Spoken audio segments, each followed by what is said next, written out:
Ce soir, sur la paracha de la semaine, sur Kitetse la Milchama, hein. Mais on va voir ici un enseignement du Balatania qui est repris par le rabbi, mais après, c'était dans une sikha, mais finalement, on va le faire dans la source elle-même, qui est très profonde. Euh, si on la développe jusqu'au bout, c'est quelque chose qui est très, très profond, comme souvent l'enseignement du Admor Hazaken. Mais déjà, on va commencer le début, hein. On va essayer d'expliquer un petit peu déjà, premièrement, qu'est-ce que ça veut dire kitetse la milchama, ça en guerre. Aujourd'hui, c'est la guerre, hein. Alors, alors, il y a deux guerres. Il y a la guerre matérielle et une guerre réelle et très sérieuse en ce moment. Il y a aussi une guerre spirituelle. Et comme on l'avait vu dans plusieurs enseignements, les deux doivent aller de pair. C'est-à-dire qu'on ne peut pas faire une guerre matérielle s'il n'y a pas aussi non plus une guerre spirituelle, comme on voit par exemple dans la guerre contre Amalek. Quand Moshe Rabbeinu, il monte sur la montagne pour prier alors que Yahushua, il se bat en bas. Comme on le voit aussi, comme la Gemara le ramène dans Sota, euh, que dans Megillah, pardon, que dans Sota, que Goliath venait faire la guerre contre les béné Israël, venait les narguer d'Afka au moment de Shema Israël, parce que c'est avec la force du Shema Israël qu'on va emporter les guerres. Il y a une guerre matérielle, une guerre spirituelle, et il faut se battre sur les deux fronts. C'est ce que nous apprend la Torah, aussi bien ce que faisait Moshe que ce que faisait Yahushua. Mais ici, on va voir, le Balatani va parler sur l'aspect spirituel, qu'il faut peut-être nous développer ici, si on n'est pas sur le terrain aujourd'hui, au Liban ou à Gaza. Qui t'etse la milchama lo ivecha, ine eta bezoar. Le Zohar dit, shat sluta, shat krava. Le moment de la prière, c'est un moment de guerre. C'est un Zohar extraordinaire. La tfila, c'est une guerre. Hein, pourquoi c'est une guerre? On va voir. Zoui, Mashekatu, Milchama Lachem, Baamalek. Midor, Dor. C'est une guerre contre Amalek de génération en génération. Qu'est-ce que ça veut dire de génération en génération? Ça veut dire dans chaque Dor et dans chaque même individu et dans chaque jour, chaque instant, il y a une guerre contre Amalek. C'est pas que la guerre d'Amalek, elle est là simplement par moment, bien qu'il y a eu officiellement trois grandes guerres contre Amalek qui ont été données dans l'histoire, et la quatrième, ce sera Mashiach. Malgré tout, le Passouk lui-même, il nous dit Midor, Dor. Et c'est une milchama l'Hachem, pour Hachem. C'est-à-dire que l'enjeu, c'est Dieu, parce que c'est quelque chose qui s'oppose à Dieu, ce contre quoi on se bat dans cette milchama. Et le Zohar nous dit, bah, cette milchama, elle est à chaque fois qu'on fait la tefila. Alors il explique maintenant, chez Bechol Dor Vador, ou Bechol Yom Vayom, c'est chaque jour cette milchama. C'est Eliot milchama zu benefesh adam. Ça se joue à notre niveau. Qui zeleumadze asalukim nefesh degdusha, parce que il y a une opposition fondamentale entre Dieu a fait, entre le nefesh degdusha, Maaseh, Dibour ou Marshava, le nefesh, avec aussi tous ces vêtements, comme on l'explique dans le langage de la Kabbalah et de la Chassidut, c'est-à-dire l'action, la parole, la pensée, les midot, le sechel, des gdusha, tout ça du côté de la gdusha. On a une capacité d'avoir des bonnes midot, d'avoir un sechel qui s'attache à Dieu, d'avoir des bonnes paroles, des bonnes actions, des bonnes pensées. Mais en face, et tout ça c'est en nous, Kenegdad nefesh achiyunit. On a un côté vital, animal, Abahamiyut, où les hommes, ils hommes et Ametz. Et ils vont s'opposer. Ils vont s'opposer, l'un va monter, l'autre va descendre. Où est-ce qu'on s'apprend ça? Où les hommes, ils hommes et Ametz. On apprend ça du pasouk de Rivka. Que Rivka, Ve'etrotzesu abanim bekirba. Il y avait Esav et Yaakov qui se battaient à l'intérieur de Haie. Le Balatania explique qu'à l'intérieur de elle, c'est à l'intérieur de nous. Mhm. Dans notre corps à nous, en notre sein, il y a les deux, ou les hommes, il homme. On a cette bataille entre nous, en nous, qui est cette bataille entre le Nefesh de Gdusha et le Nefesh Abahamit. Donc il y a une milchama. C'est-à-dire, ne pensez pas qu'un jour, on va être tranquille. Ça pourrait arriver, mais c'est tellement rare. Ça arrive des gens qui gagnent vraiment la guerre, ce sont des tzadikim mourim, qui arrivent à en finir. Mais sinon, on est dans cette milchama. Et chaque fois qu'on va faire la tefila, il va y avoir cette guerre. Entre, d'un côté, pensée de Gdusha, on a envie de Dvekut, et d'un autre côté, toutes sortes de pensées stupides qui nous viennent, qui remontent à ce moment-là d'Afka parce qu'il faut les combattre. Et en fait, il faut faire très attention de ne pas tomber dans un espèce de yiouch en se disant, bon, bah, moi, c'est pas pour moi la Gdusha, j'arrive pas. J'arrive pas, je suis tellement bas, je suis tellement vide. Non, la force ici, d'où le homme, il y a un maître, c'est que tu peux être dans un moment de grande élévation spirituelle et sentir des choses et vivre quelque chose de Gdusha, de Havana, de Asaga, et un moment après, une heure après, quelques minutes après, tomber très bas dans des pensées basses. Et tu peux te dire, mais alors voilà, j'y arriverai jamais, et puis je suis pourri, je suis nul, j'ai des saletés en moi. Mais c'est pas vrai, c'est une milchama. Une milchama, hein, c'est le Esav qui est en nous. Il faut qu'on arrive à gagner. Et Yaakov et Esav se battent entre eux, à l'intérieur de nous, dans notre nefesh. Qui va l'emporter? Qui va contrôler la pensée? Qui va contrôler la parole? Qui va contrôler l'action? Pourquoi je me suis laissé bêtement, j'ai fait un lachon hara. Pourquoi? C'est ce nefesh abahamite qui vu sortir ce moment. Mais ça ne veut pas dire que je suis ça. Ça ne veut pas dire qu'il faut que je me déprime maintenant. Il ne faut pas dire que moi, je suis pas kadosh, moi, je suis pourri. Je suis... Non. D'un autre côté, j'ai une force de Gdusha. Et les deux s'affrontent. Et, quitter de ces milchama, on va voir qu'on est en guerre. Et que c'est ça la milchama aussi contre Amalek. Le Balatania va le développer après, hein, dire très, très profond sur les différences de ce que ça peut être ces guerres. Mais en tout cas, ça se joue dans notre nefesh à nous. Vetsarir Adam le'agbir nefesh de Gdusha. L'enjeu, c'est de faire dominer en nous ben, l'âme de Gdusha. On a ces deux choses. Arrêtons de nous voir comme monolithiques. On a deux aspects en nous. Veshat milchama, ishat atfila. Sheaz ou shat akosher les mâles. Pourquoi? Pourquoi c'est le monde de la tfila? Il nous donne une clé. Il dit parce que c'est shat akosher. C'est un temps propice. On a on a un moment où ça y est, on peut arriver à gagner notre nefesh abamit. Pas dire que ça va être facile, hein. Regardez, c'est pas évident de gagner une guerre contre l'Iran. C'était le moment où Ben parce que quand tu as un moment où tu peux gagner cette guerre, oui, mais tu es en train de te battre. Donc, il peut y avoir des réactions, il peut y avoir des oppositions. Ishat milchama, ishat atfila, sheaz ushat akosher emala. Alors, il ramène dans Parashat Vayechi Yehuda,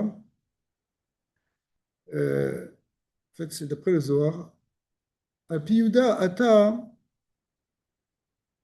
chez Shne Parashot de Kriyat Shema, et deux parachutes de Kriyat Shema, Shema ve'aya, em bechinat Reuven ve'Shimon.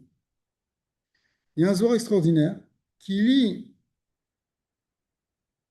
les, les trois premiers paragraphes du schéma et ensuite la Hamida avec les quatre premiers fils de Yaakov.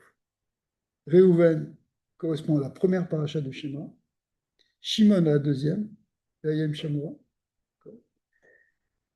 Le troisième paragraphe ici va l'appeler Emet Veyatim, mais c'est le troisième paragraphe, ça revient au même. On va voir que c'est pas la même chose. Ça correspond à Lévi. On va voir pourquoi. Et le quatrième paragraphe qui n'existe pas, il se prend un quatrième paragraphe, qu'est-ce qui vient après le schéma? Eh bien, c'est la Hamida, La Hamida, ça correspond à Yehuda. Et Yehuda, c'est la de Oda. Alors, regardez ce que va dire Balatania. Ve'im beparashat vayikri alpi Yehuda ata, sheshne parashat de Kriyat Shema ve'aya, Shema et ve'aya, em bechinat Reuven ve'Shimon. Ve'emet ve'yatziv, et qu'il faut comprendre ici aussi comme la troisième parashat du Shema, ou bechinat Lévi, ou Shmone Esrei, ou bechinat Yehuda. Ata, Yehuducha, c'est quoi? C'est l'union du Bitoul. L'union de Yehuda, la Oda'a, remercier, c'est s'annuler. Oda, c'est reconnaître. Reconnaître que l'existence de Dieu, s'effacer devant son existence, c'est ça ce qu'on appelle le Bitoul, c'est ça l'union de Yehuda. Et du coup, et c'est ça l'union de la Hamida, de la Tfila proprement parler. La Tfila proprement parler, c'est l'union de la Hamida. Donc, au moment de la Hamida, on doit être dans un bitoul complet devant Hachem.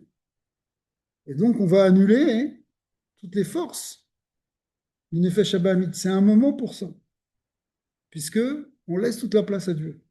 Donc, le côté inférieur, normalement, il doit s'effacer. שמונה עשרה, והוא בחינת יהודה עתה ביטול. ויש לומר, דלכן זמן קריאת שמע והזכרת יציאת מצרים שהוא עניין אמת ויציב. Quand est-ce qu'on dit יציאת מצרים? C'est dans le troisième paragraphe du schéma. אשר הוצאתיך מארץ מצרים. אשר הוצאתי מארץ מצרים. C'est dans le troisième paragraphe du schéma. Eh bien, là-bas, on dit ou Adsof Shlosha Shaot Neged Shlosha Bechinot de Reuven, Shimon Velevi. Regardez comme c'est beau, ce que dit le Zohar. Il lit ces trois paragraphes avec une halakha qui est dans l'Ilchot Kriyat Shema. Jusqu'à quelle heure on a le droit de faire Kriyat Shema? Pour ceux qui suivent les Zmanim. Matin, Le matin. Le matin. Quatrième heure. Non, le Kriyat Shema. La troisième heure. Ouais. Chacun derrière Melachim, la Kumbe. Il y a deux, non? Le Kriyat Shema. Sauf Zman Kriyat Ouais, Shema. c'est trois, mais comment on compte, c'est ça? C'est à la fin de la troisième heure du matin. Est-ce qu'on compte à partir du Netz? Il y a deux opinions. Eh bien, on compte à partir, la troisième heure. on compte à partir du Netz. On compte toujours à partir du Netz. Mais la question, c'est de savoir comment on compte les heures maniotes. Alors, le quête, entre Magan Avraham et d'un côté, de l'autre côté, le Gaonovina et le Balatania, on compte les heures maniotes en divisant en 12 parts le temps pour le Gra et le Balatania entre le Netz et la Shkia. Ça va faire 12 tranches, 12 heures maniotes. Pour le Magan Avraham, on compte d'après l'aube jusqu'à Tzet HaKochavim. Donc ça va faire un petit peu, ça va faire un petit peu différent. C'est dehors, ça, quand même. Alors, la suite, c'est que ces 3 heures, donc c'est une halakha qu'il faut quand même connaître parce que c'est de Roïta le Kriyat Shema. Donc si on dépasse ces 3 heures, parce que c'est Ken derrière Melachim, les rois, les princes, ils se lèvent tard, ils font la grasse matinée jusqu'à 3e heure. Donc si on dépasse ces 3 heures, il faut regarder dans les calendriers, et savoir exactement aujourd'hui à quelle heure c'est. C'est ici le dernier Kriyat Shema, c'est 9h29 d'après le Gan de Vina, et d'après le Magan Avraham, c'est 8h39, mais on tient comme le Balatania, le Gan de Vina, les Khatrila. Ça dépend, en tout cas, chez certains Litaïm, chez certains, en tout cas chez Chassidim, on tient ça, donc c'est 9h39. Après 9h39, si on fait Kriyat Shema, 9h29, ouais. Après 9h29, si on n'a pas fait le Kriyat Shema avant 9h29, on n'est pas yotzé de la mitzvah de Raïta. On a perdu la mitzvah de Raïta, ça s'appelle Meuvat lo Yichal Litkon, on ne peut pas la récupérer. Mais ça veut dire on est qu'Adam a Koré Batora, dit la Mishnah. C'est comme si on lisait la Torah. Par contre, après ça, il y a une autre halakha qui est moins connue parce que Les gens font moins attention à ça. Et on est plus méquille sur ça parce c'est seulement pas pour un Zman des Rabbanan, c'est Zman de la Hamida. Et le Zman de la Hamida, c'est à la 4e heure. D'accord? Donc la 4e heure, ça correspond ici à la Hamida. Donc la Hamida, ça correspond au 4e fils de Yaakov, qui était Yehuda, qui est l'union du Bitoul. Et lui, ça correspond à cette union de la 4e heure. Donc on voit quand même dans la halakha, on retrouve cette notion-là. Donc les trois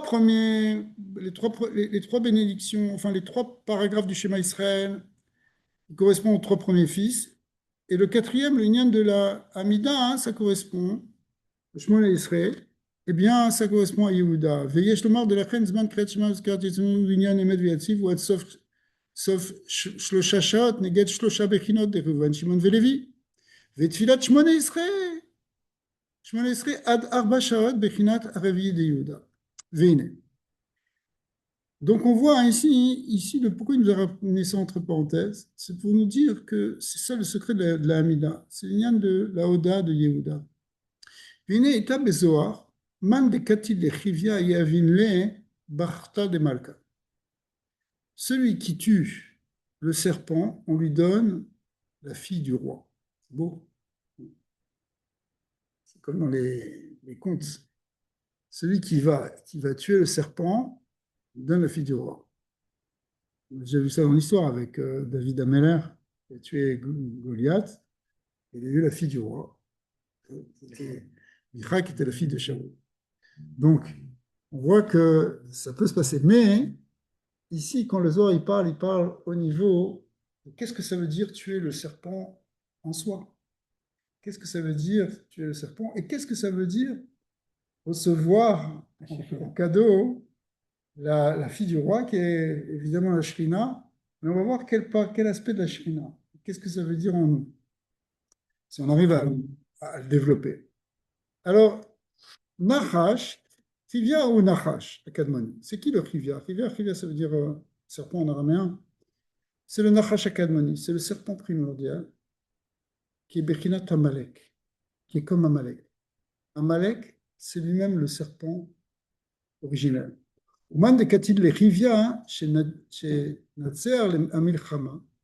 Donc celui qui tue le serpent, c'est-à-dire celui qui gagne cette fameuse Milchama dont on est en train de parler, si on arrive à la gagner, Yavinle Mieleila, il reçoit d'en haut, Bechinat Barta de Malka, il reçoit la fille du roi. Venyani, on peut recevoir à ce moment. Venyaki, Bemilchamazu, Yeshne Bechinot. Parce que dans cette guerre, en réalité, il y a 2 aspects. Aïchat imitzat koar hanefesh haelokit.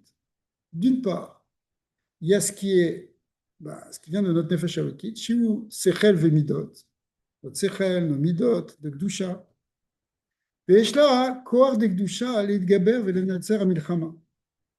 Et il y a aussi, donc il a ce nefesh, il a une force de gdusha qui lui permet de gagner la milchama. ועל זה אמרו מן דקתיל לחיביה, et c'est là-dessus que c'est marqué man דקתיל לחיביה. C'est quoi man דקתיל לחיביה? Ça veut dire quoi tuer le serpent? Ça veut dire que ton nefesh Eloki, il va se battre. Tu vas te battre pour gagner l'Yetzirah. Ouais.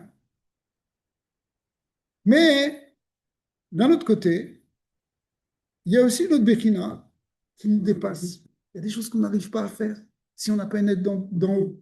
Si on n'a pas quelque chose qui nous vient d'Hachem, on n'arrive pas. Comme on voit par exemple que Vassiroti et Lev à Even, Hachem il dit que le Ramashiach il va ôter le cœur de pierre parce qu'il y a une partie en nous qu'on n'arrive pas à enlever. Il y a un Yetzirah qu'on n'arrive peut-être pas à gagner, même si ce n'est pas un Yetzirah en fait. C'est quelque chose qui en nous est un voilement du divin.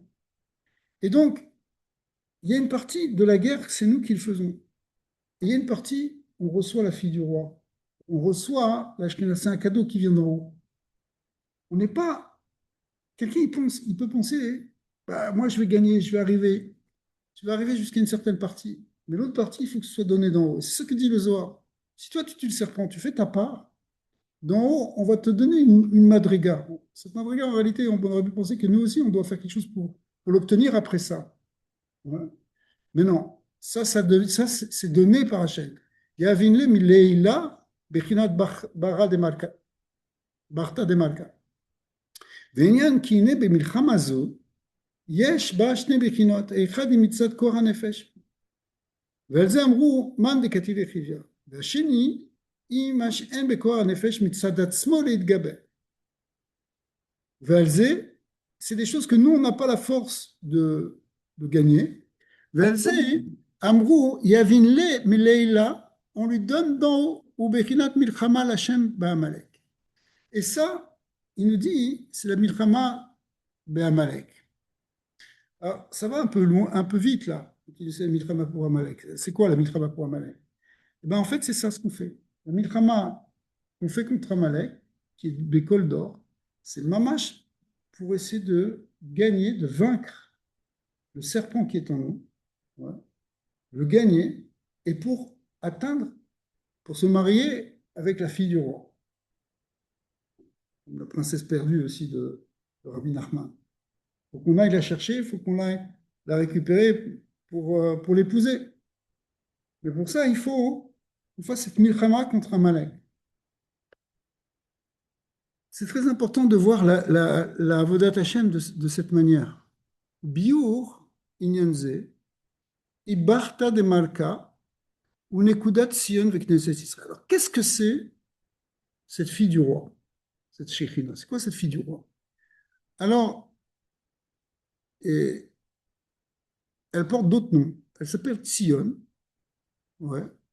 Elle s'appelle aussi Knesset Israël, l'Assemblée d'Israël. C'est quoi Knesset Israël? C'est le fuseau source de toutes les âmes d'Israël. C'est la source de toutes les neshamot d'Israël, qui est évidemment dans la Shekhinah et dans la présence divine. C'est pour ça que Knesset Israël, on l'appelle aussi, on l'appelle aussi Malkout, la Shekhinah. On l'appelle aussi Tzion. Tzion, ce n'est pas simplement la localisation de Sion à Jérusalem, c'est aussi cette Nekuda de Tzion, c'est-à-dire cette partie divine qui est à la source de toutes les âmes juives.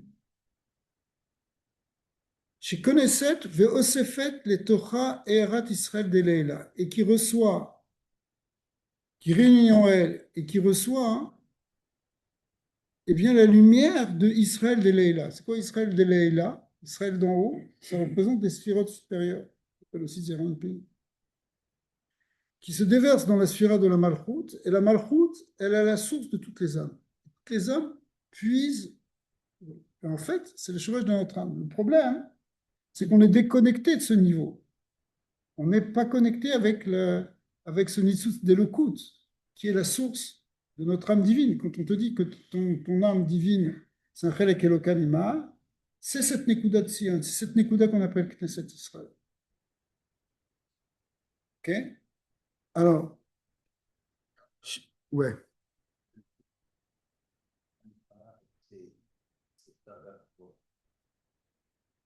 Alors, il va expliquer après qu'il y a quelque chose qui fait écran à ce niveau-là, qui bloque la connexion avec cette source. Et on va voir, c'est toutes les couches en fait, qu'il va falloir vaincre. Mais la milchama, elle consiste à tuer cet obstacle, à détruire cet obstacle. On a appelé ici le privia, le serpent primordial.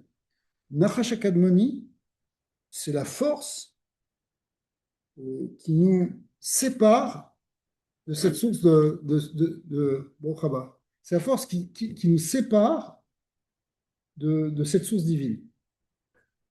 Cette déconnexion qu'on a avec l'essence de notre âme, avec la partie divine qui est en nous, cette déconnexion-là, Brochaba, bienvenue, cette déconnexion-là, ça s'appelle le serpent.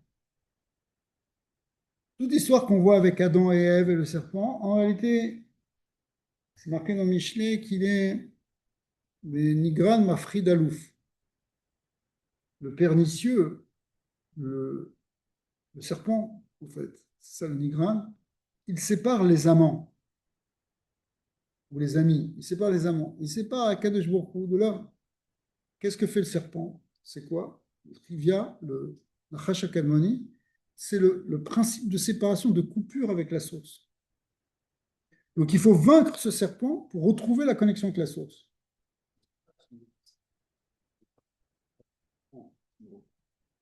Ben, c'est-à-dire la destruction. On va voir la milchama, hein. On va voir que cette milchama, elle va se faire en particulier par la tefila, hein. Ici, pour nous, pour reconnecter avec notre source personnelle, la milchama, elle vise à tuer ce serpent, à casser cet écran qui nous sépare. Alors, la manière de le faire, alors peut-être c'est par le bitoul, mais on va voir.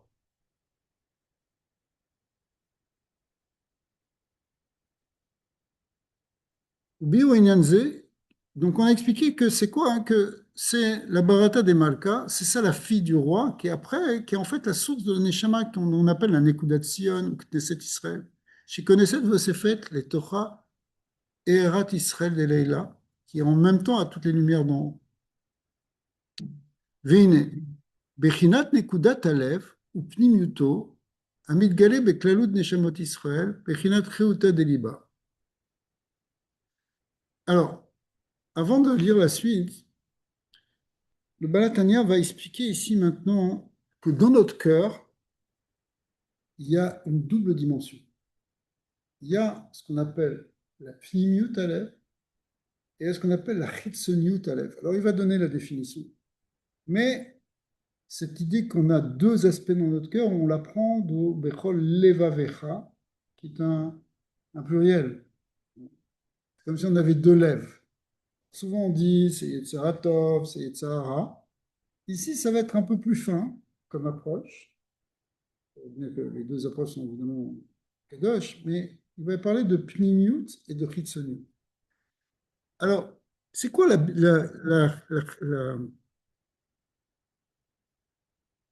ce qu'on appelle la nekudat du lèvre, le point central du lèvre, ou pnimiuto, amidgale beklalut neshamot Israël, qui est là dans chaque âme d'Israël. Chacun de nous, on a cette pnimiut. Et cette minute, on va voir, c'est justement la fille du roi. C'est cette nekudat de Tzion. On va voir en quoi elle consiste dans notre avoda. C'est ce qu'on appelle Bechinat Reuta de Liba. Reuta de Liba, en araméen, ça veut dire Ratson Aleph. C'est l'expression du Zohar qui parle en fait du désir profond du cœur. Le désir profond du juif, en fait, de ce qui est en nous, en réalité, sont le désir profond qu'on a, la pnimiut Aleph, le pnimiut de nos désirs, c'est d'être attaché à Hachem et c'est d'être en dvékout avec cette dimension d'Elokut. C'est ça ce que notre cœur veut, c'est ça ce que notre être, fondamentalement, il désire. Sauf que ce désir, il va être caché, il va être voilé, il va être bloqué, il va être refoulé. Mais, au fond, c'est ça qu'on désire. Ce qu'on désire profondément, c'est Hachem. Alors, Kemosheke, Bechol Levavra, donc il explique qu'il y a Bechol Levavra, comme on vient de dire, Shne Levavot, Chitzoniut Alev, Pnimiut Alev. Maintenant, ça c'est notre désir profond. On va le voir après plus loin comment ça correspond, à quoi ça correspond à un niveau plus métaphysique. Maintenant qu'il a défini en un mot, Reuta de Liba, c'est le désir du cœur, le pnimiut du désir du cœur. Voyons ce que c'est que la Chitzoniut Alev. C'est quoi la Chitzoniut Alev? Il est mata minadat. Ben, ça c'est de l'ordre de l'émotionnel, qui n'est pas de l'ordre du date, pas de l'ordre de l'intellect, du date, c'est-à-dire de la conscience humaine, on pourrait dire, ici. C'est quoi la Chitzoniut Alev? Ben, c'est nos désirs, nos émotions, nos réactions, nos sentiments. Ils peuvent être bons, ils peuvent être moins bons. D'accord? Dans Chitzoniut Alev, il y a un peu toutes sortes de choses. C'est là que justement va se jouer cette milchama entre le bien et le mal. Tu vas choisir la vie. Il faut choisir la vie. Il faut choisir entre le tov et le rat, qui est justement dans le cœur. Mais où? Au niveau de la chitzonut alev. Où les mataminadat, shemimena lo kichet, ve'itkabrut hanefesh bekor asagata ve'askalata, chez maskelet, mitbonenet, shen lecha esel minata. Alors, comment on va faire dominer la Gdusha dans cette Ritzoniut à l'air, avant de revenir à la Pnimiut? Eh bien, en fait, tous les enseignements de la Torah sont là pour nous donner cette force. C'est parce qu'on comprend que Hachem, c'est lui qui dirige le monde, qui crée le monde, c'est lui le moteur du monde, c'est lui le législateur du monde. Eh bien, on comprend, on a la force d'essayer de dominer justement nos émotions négatives, nos désirs qui ne sont pas positifs. Donc, en réalité, la milchama qui se joue dans le cœur, elle se joue parce qu'il y a une dualité de désir, comme on a vu qu'on a ces deux nefashot, et on a le Esav et le Yaakov en nous, et que en réalité, il faut trouver des forces pour que Yaakov l'emporte sur Esav. Des forces pour que le Nefesh Elokit puisse dominer, soumettre et prendre la place là où le Nefesh Abahamit et Chiyuni voudrait prendre toute la place. En d'autres termes, par exemple, dans notre pensée, dans notre parole, dans nos actions. Arriver à ce que nos pensées ne soient plus avec des pensées mauvaises. Nos paroles aussi, qu'on arrête de dire la shonara. Okay. Là, il faut que le Nefesh Eloki puisse conquérir le Nefesh Abahamit, puisse le gagner dans cette milchama. Mais comment? Comment? Alors, en réalité, qu'est-ce qu'on fait quand on vient prier? On prie, on vient parler à Hachem. Donc, il faut qu'on pense qu'on est devant Hachem déjà. Il faut qu'on pense à qui on parle, qui c'est Hachem. Et donc, qu'est-ce qu'on va utiliser comme méditation en quelque sorte? C'est au mitbonenet, elle va méditer cette âme. Shen lecha esev mimala shen lo mazal. Elle va préviser, par exemple, que Hachem, c'est lui la source de toute existence. Que même un brin d'herbe qui pousse, il ne peut pas pousser s'il n'y a pas une force divine qui le fait pousser. Il y a un mazal qui le frappe, qui dit pousse, mais ça veut dire quoi? C'est une force qui vient mille ma'ala. Et quand on dit là-bas, on parle d'un malach sur chaque brin d'herbe. Mais en réalité, ce malach est lui-même ordonné par un autre malach qui vient d'un autre malach et toute une chalchelette. Et en fait, tout ça, ça vient d'une cause première, qui est Dieu, qui dirige toute la création. Donc, plus je vais penser à ça, euh, plus je vais laisser de la place à mon sechel pour pouvoir chasser les mauvaises pensées, chasser le Yetzara pour arriver à le dominer. C'est-à-dire qu'Hachem, il est la source. Mekor vereshit kol ha'ishtalshelut, c'est ce qu'on appelle en fait que Dieu il est la source de tout l'enchaînement, de tous les olamot, de tous les degrés jusqu'au monde d'en bas. C'est lui. Donc méditons là-dessus, réfléchissons là-dessus. C'est ce qu'on dit dans les mots de la tfila.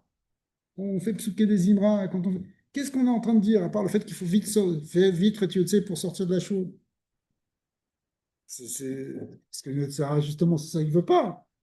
Mais en réalité, on rentre dans des textes extraordinaires dits par David Ameller ou par d'autres Nevi'im qui nous parlent justement que Hachem, c'est lui qui dirige tout. C'est ça le nocé des Tfilotes. Et c'est le sujet. Et le fait, et pourquoi on devrait réciter ça tous les jours? On le récite parce que c'est pour nous faire ouvrir notre séchel à cette conscience du divin pour pouvoir avoir la force de dire non au reste, non au négatif. C'est toujours c'est forcément une force de tchouva, exactement. Oui,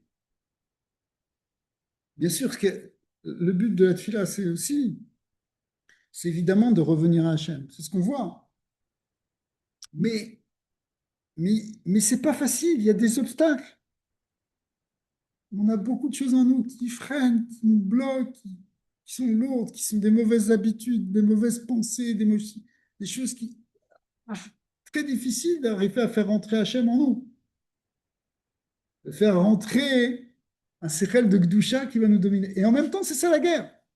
C'est pour ça que tout est basé sur ce Zohar qui dit que Shat Sluta, Shat Krava. Le moment de la Tfila, c'est un moment de guerre.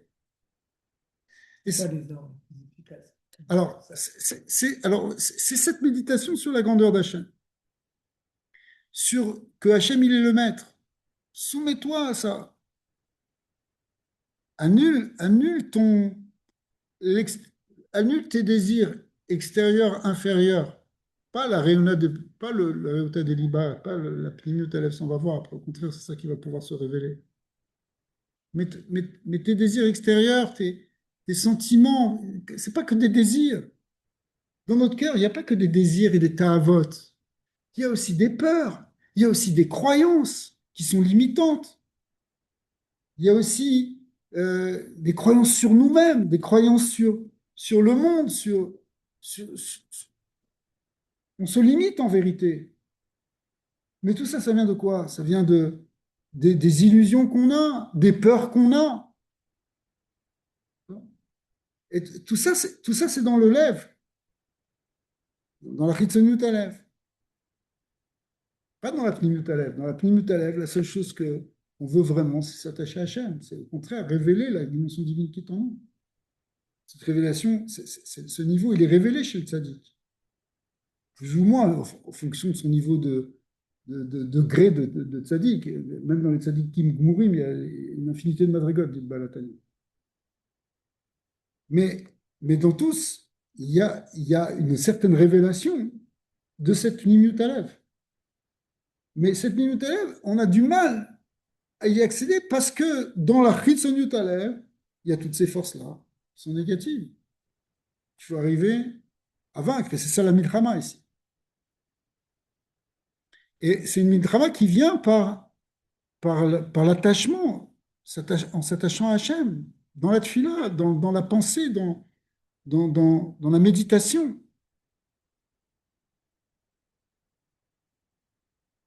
Euh,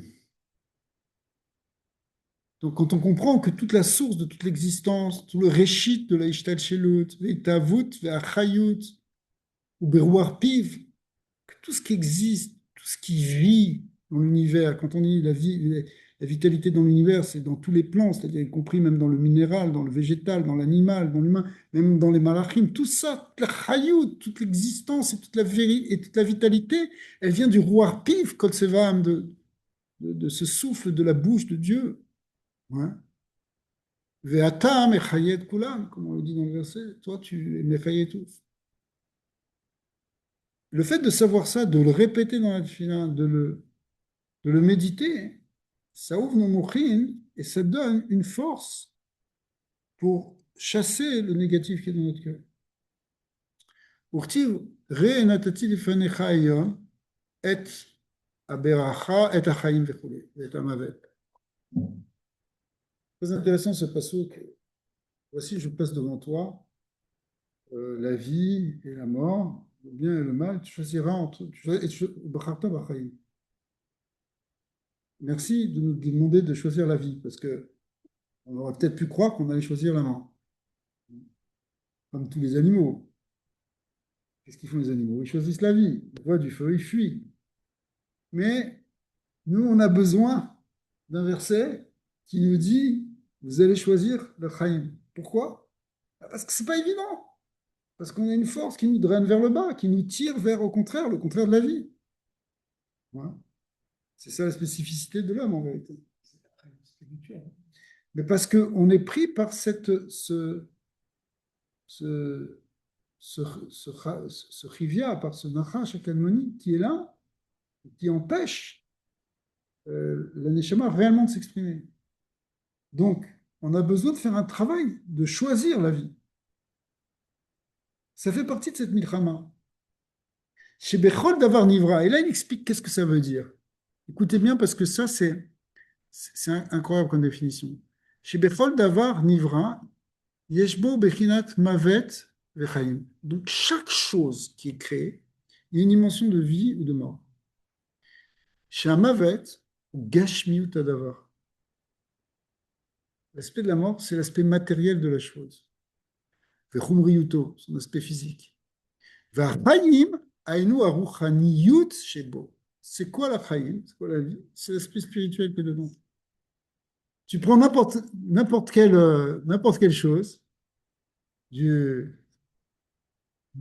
tu peux prendre même par exemple un aliment, n'importe quel élément du monde. Il y a un aspect de vie et il y a un aspect de contraire de la vie. L'aspect de vie, c'est l'aspect éternel qui est en lui, c'est l'aspect spirituel. C'est le nitsus de Gdusha qui est dans la chose. Quand tu fais une bracha, c'est pour révéler ce nitsus de Gdusha. Le reste, c'est les corps, c'est la klipa. Et ça, c'est l'élément de Mavet. Comme ça, il l'appelle le Balatania. L'aspect matériel, mais pourtant, on doit bien vivre, on te dit tout le temps, tu dois vivre dans le monde matériel, tu dois élever les étincelles. Oui, mais attention, ne te trompe pas. L'écorce matérielle, c'est mauvais. L'écorce est mauvaise. Ce qui est bon, c'est ce que tu vas en tirer. Alors, bon, il y a quelqu'un qui revient du rabbi de Tâche. Ceux qui ont vu le rabbi de Tâche manger, ils ont vu. Il faisait comme ça, des cavanotes, il bougeait de tous les côtés. Il prenait une miette dans sa bouche et le reste, il donnait à tout le monde. Mais il avait élevé l'étincelle de Gdusha. Il avait élevé l'étincelle de Gdusha parce que c'était ça qui l'intéressait. Tout le reste, au contraire, il ne veut pas. Alors il mettait ses mains dessus pour révéler les étincelles de Gdusha pour que tout le monde puisse en profiter aussi. Mais l'aspect gashmi, tu vas manger un sandwich à côté, c'est pas l'aspect gashmi qui compte. L'aspect gashmi, il est mavet, il te draine vers le bas. C'est l'aspect rouhani qui est le lien de Chaim. C'est à cause de textes comme ça, le Balatania, il a perdu beaucoup de chassidim. Il a perdu beaucoup de gens parce que c'est très exigeant. Je te dis, voilà, la gashmiut, c'est la mort. Et ça ne veut pas dire, c'est pas, dans sa Torah, ça ne veut pas dire il faut se détacher de la matière et partir dans une île déserte ou dans une forêt. Il faut venir, la Torah nous dit, il faut se marier, faut être balabaïd, il faut rentrer dans le monde. Mais attention, il y a un birour à faire. Il y a un birour à faire. Et ce n'est pas évident, parce que pour beaucoup, la gashmiut, c'est quand même important. Oui, il faut être dans la gashmiut, mais ne te trompe pas, ne rentre pas dans le piège, sinon tu ne révéleras jamais la pnimiut du lèvre, ou tu la révéleras dans des cas exceptionnels. Parce que tu es pris dans la morsure du serpent aussi. La morsure du serpent, elle nous fait perdre la conscience de ce qu'on est vraiment et de qui on est vraiment, de ce qu'il y a vraiment au fond de nous. Alors c'est pour ça, hein, chez Aliédézé, ou Bacharta Bachaim, Le'ahava et Hashem, c'est quoi choisir la vie? C'est choisir l'amour d'Hachem. Kiyu Chayecha, c'est lui la source de ta vie. C'est la vie. Bacharta Bachaim, c'est qui la Chaim? Chaim, c'est qui le Mekor Chaim? C'est Hachem, le Enso, c'est la source de la vitalité de tous les univers. Shu Chai Achaim Baruchu. Chai Achaim, ça veut dire il est la vie qui vitalise tout le monde. Ou Mekora Vereshita de Kula. Son Zohar. Il est la source et le Reshit, c'est-à-dire l'origine de tout. Ve'akol Negdo Bechinot Mavet. Par rapport à lui, qui lui est appelé Chaim, bien sûr de manière relative, ça s'appelle Mavet. Tout le reste. Tout le reste n'est pas vivant si ce n'est pas Dieu qui le fait vivre. Donc c'est la vitalité divine qui est la vie. C'est ça qu'on doit chercher, même dans le monde matériel. Si on cherche la vitalité dans la matière elle-même, on se trompe. Et on parle ici de l'opposition entre la vie et la mort, mais pas en tant que, on comprend, comme un homme qui vit, et puis après, enfin, après ses 120 ans. On ne parle pas de ça. On parle, qu'est-ce que c'est fondamentalement la chayut? Alors, fondamentalement, la chayut, c'est la force divine qui anime tout l'univers. C'est ce qu'on appelle que le Balatania va appeler dans quelques lignes le Or Amemale Kol Almin. C'est la lumière qui remplit tous les mondes. C'est ça la Chayut. C'est-à-dire, à part ça, il n'y a rien d'autre, en fait. Il n'y a que d'illusions, il n'y a que de l'écorce. C'est comme un corps, si tu lui enlèves son âme, il ne vit plus. Eh bien, le monde, si tu lui enlèves la lumière des vies, il ne vit plus. En fait, c'est plus que ça, il disparaît complètement. Mais on le voit aussi, c'est qu'un aspect, c'est que le début de la compréhension. On le voit comme l'âme du monde. Mais Dieu est beaucoup plus que l'âme du monde. Mais le corps, qu'est-ce que c'est que le corps? Le corps, c'est l'enveloppe, c'est le vêtement. Mais il n'a pas de chayout en tant que tel si ce n'est pas Dieu qui le fait vivre. Et quand on parle du corps, tu parles du corps par rapport à l'âme. Le corps, eh bien, sans âme, il n'est pas vivant. Il n'a pas de vitalité propre sans l'âme. Bien que ça demande à être compris, parce qu'il y a une certaine vitalité aussi, mais un corps mort, il continue d'exister en tant que corps jusqu'à ce qu'il se dégrade. Mais ce qu'on appelle la chayout, pour lui, c'est l'âme. Mais en fait, la chayout du monde, c'est la lumière de Dieu. C'est la lumière à Memale Kol Almin. Et donc, c'est ça le lien de Bacharta Bachaim. Shiu Chaya Chaim. Vezeu Romemut El Bigronam Vechrev Pifiot Beyadam Lasot. Alors, maintenant, on revient à cette idée de Milchama qu'on est en train de faire, puisqu'il faut se battre contre cette force négative. Et comment ça va se faire? Eh bien, ça va être avec la tefila. Romemut El Bigronam, ça veut dire quoi dans leur gorge? Ça veut dire qu'il y a la grandeur qui va venir, la force de la grandeur de Dieu qui va venir par la tefila, qui va être exprimée par la prière, par la parole. Vecherev Pifiot Beyadam.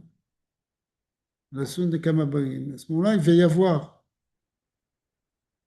un glaive à double tranchant pour faire des Kamabarim contre les forces du mal au niveau spirituel, pour enlever cette clipa. C'est ça la force de la tefila. La force de la tefila, elle nous permet de faire cette milchama. C'est la chaîne du Zohar, Shat Sluta, Shat Krava. Le moment de la prière, c'est le moment de la guerre. Goïm, la sorte de Kamabarim, qu'est-ce que c'est Goïm là-bas? Maasim, Diburim ou Marchavot. C'est-à-dire, ça rejoint ce qu'on appelle sur les trois vêtements de l'âme, qui sont la pensée, la parole et l'action, qui sont, s'il a mis dans notre sens exprès, mais c'est là-bas c'est là-bas que ça va se jouer la guerre. Le terrain de la guerre, c'est qu'il faut changer notre pensée. Notre pensée, elle nous dirige éventuellement bien, mais éventuellement mal. On a des mauvaises pensées, ok, c'est une chose, c'est pas bon. Penser, ça peut être même des pensées très basses, des pensées interdites. Mais on a des pensées, comme on a dit, des pensées sur nous-mêmes qui sont mauvaises. On a été conditionné par notre éducation, par l'expérience qu'on a eue dans la vie, qu'on n'est pas quelqu'un de valable, qu'on est quelqu'un de mauvais, on est on est un loser, qu'on n'arrivera pas. Ça, c'est des marches à votre haute. C'est des vraies mauvaises marches à votre. Ça empêche de développer, de trouver notre potentiel. Il faut faire une guerre contre ça. Il faut se battre contre ce genre de pensée. Nos paroles, arrête de toujours critiquer, arrête de toujours dire le mal, arrête de toujours te plaindre. C'est des mauvaises paroles. Arrête de toujours te moquer. C'est des mauvaises paroles.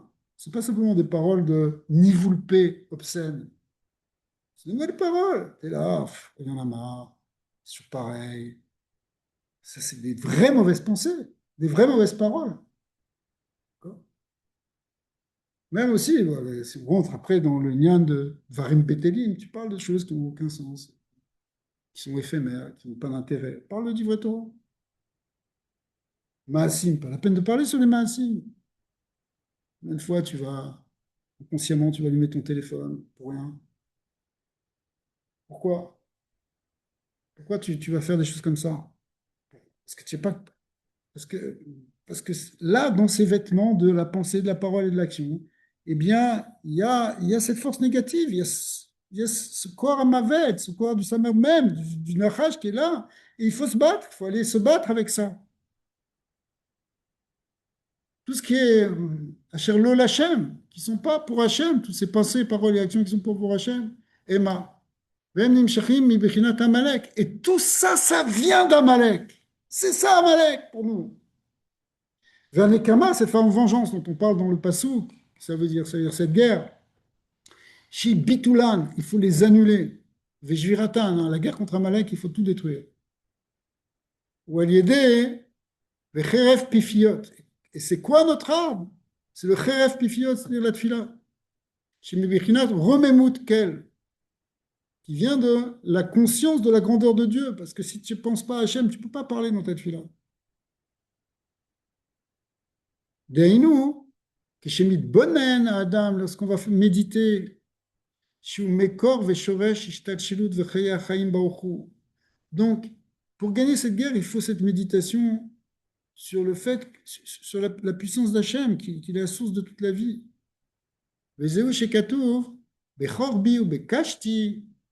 Dans la guerre que Yaakov, il dit, j'ai gagné cette guerre avec mon glaive et avec ma prière et avec mon arc, bien qu'on ne voit pas de source où il s'est battu contre les Canaanimes là-bas, hein.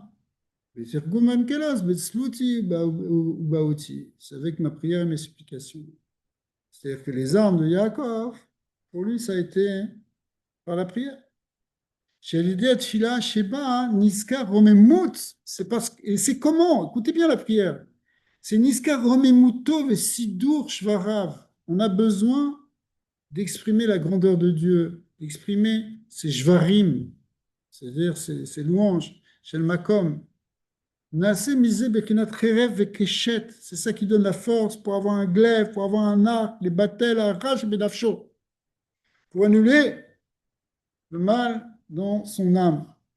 Vine, il benenudze, zu i bechinat malchuto, idbar. C'est ça la malchut d'Hachem. C'est ça malchutra malchut kolami. C'est-à-dire, à memale kolalmin, le fait que Dieu il remplit tous les mondes. Malchutra malchut kolami. C'est écrit, ta royauté est la royauté de tous les mondes. C'est-à-dire qu'Hachem, si tu fais rentrer Hachem dans tous les aspects du monde, tu chasses le mal. Shamalou, asagat aneshamot malachim. C'est là que les malachim, les neshamot, on a une certaine asaga de ça, de cette lumière-là. Vacher meshartav, kulam omdim, magdishim, omlichim, etchem. Donc les anges, dans les palais spirituels, ils voient ce dévoilement, cette grandeur de Hachem, et ils peuvent le louer. Donc magdishim, amlichim, sanctifient, ils font une louange royale, et Shem Hashem, Deinu Bechinat Midat Malchuto, Sheinu Ela Bechinat Shem, tout ça c'est le nom, le Malchut, il l'appelle, il vient de Shem, ça a été déjà développé plusieurs fois. Qui voulait Vado Yidbarar Merom, Marom Vekadosh et Meromem, ou Mitnase ou Mouvdal, Vechule, Vesham, ou Dvekat Anefesh. Et c'est là qu'il y a la Dvekut, Amaskelet ou Mitbonenet Beshorsha, Beelokim Chaim. C'est un niveau de Dvekut qui correspond à ce qu'on appelle la Malchut, qui correspond à ce fait que Hachem il est le Meller dans le monde, qu'il est là partout dans l'univers. Donc quand on arrive à cette Dvekut de Malchuto, alors après on va Afta. Ça, tout ça se joue au niveau de la Chitzoniut du lèvre. C'est encore que l'extériorité. Alors, si on a encore 5 minutes, on va dire 2 mots sur la Pnimut Alain. Abechinat Pnimut Alain, Ireuta Deliba Vetalumut Lev. C'est quoi la Pnimut Alain? C'est le désir profond qu'il y a dans notre cœur. C'est pas de l'ordre de cette opposition entre le bien et le mal, tout ça c'est dans Fritzoniut. Dans la Pnimut, c'est quelque chose qui veut faire absolument un avec Dieu, qui n'a pas d'autre désir, qui n'a pas d'autre envie, qui n'a pas... Au fond de nous, on n'a pas cette dualité.